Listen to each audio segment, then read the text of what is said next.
Charlie had always been a collector. His apartment was a cluttered museum of forgotten technology.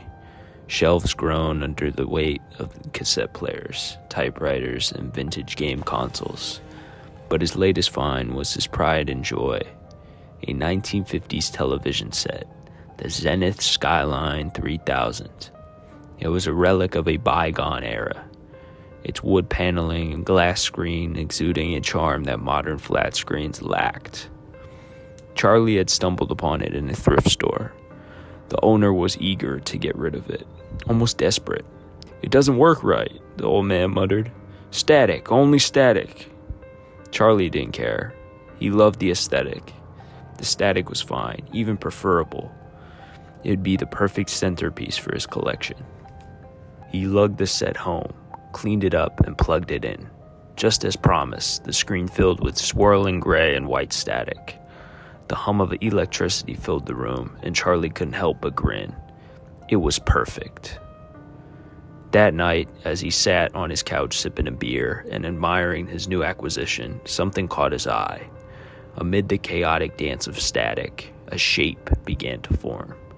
Vague, indistinct, but undeniably humanoid.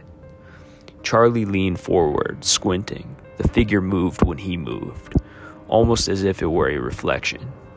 He waved a hand. The figure waved back. A chill skittered down his spine. "That's, weird," he muttered, laughing nervously. The figure didn't laugh. Over the next few days, Charlie became obsessed. The figure in the static was always there, mimicking his every motion. It had no face, no defining features, just an outline, as if drawn in a haze of ash and smoke. But there was intelligence behind it. Charlie could feel its attention, a weight pressing against his consciousness whenever he sat in front of the TV. One evening, while eating dinner, he spoke to it on a whim. "Can you hear me?" The figure tilted its head. Charlie dropped his fork. It had never done that before. "This is crazy," he muttered. "You're just static. You can't hear me." The figure's head snapped upright, perfectly mirroring Charlie's movement. Then, for the first time, it moved independently. Its hand reached forward, pressing against the glass. The screen dimmed slightly, as if energy in the room had been siphoned away. "You," it whispered. The voice was faint, like wind through dead leaves.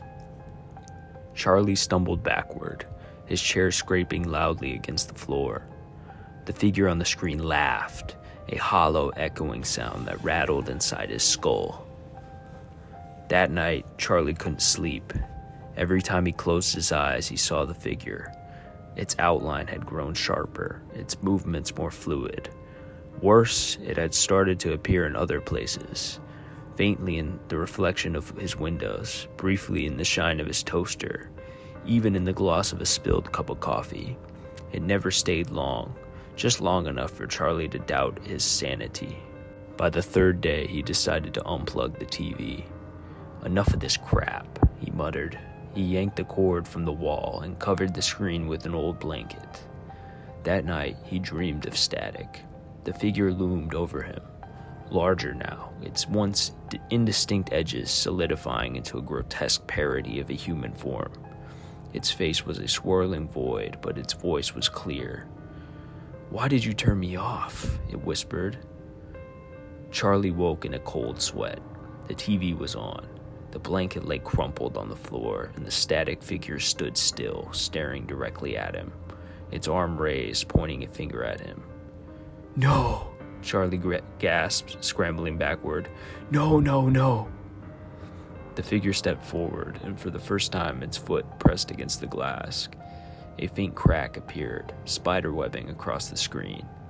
Charlie could feel it now, a presence in the room, heavy and malevolent. Charlie turned to the internet. He posted on forums, reaching out to anyone who might know something about the cursed TV.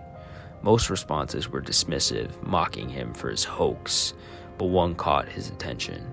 "Do not engage. Destroy the TV immediately. It feeds on attention.